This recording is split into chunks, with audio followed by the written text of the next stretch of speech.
अन्न आणि औषध प्रशासनानं राज्यभरात धडक कारवाई केलेली आहे। मुंबईतल्या 5 नामांकित क्लब्सचे परवाने निलंबित करण्यात आले। शिवाय 1.4 कोटी रुपयांचा भेसळयुक्त अन्न साठा सुद्धा जप्त केला गेलाय। राज्यभर 35 धाडी टाकण्यात आलेल्या असून 22 जणांना अटक करण्यात आलेली आहे।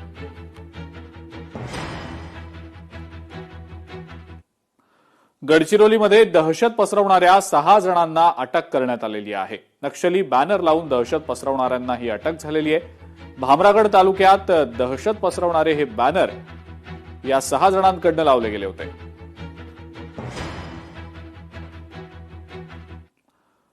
मुंबईतल्या अंधेरीमध्ये बांगलादेशी नागरिकांविरोधात मोठी कारवाई झालेली आहे। 7 बांगलादेशी तृतीयपंथीयांना अटक करण्यात आलेली आहे।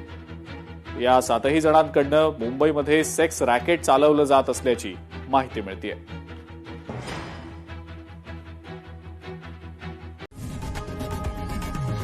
लोकशाही मराठी ऐका, पहा, जागरूक रहा।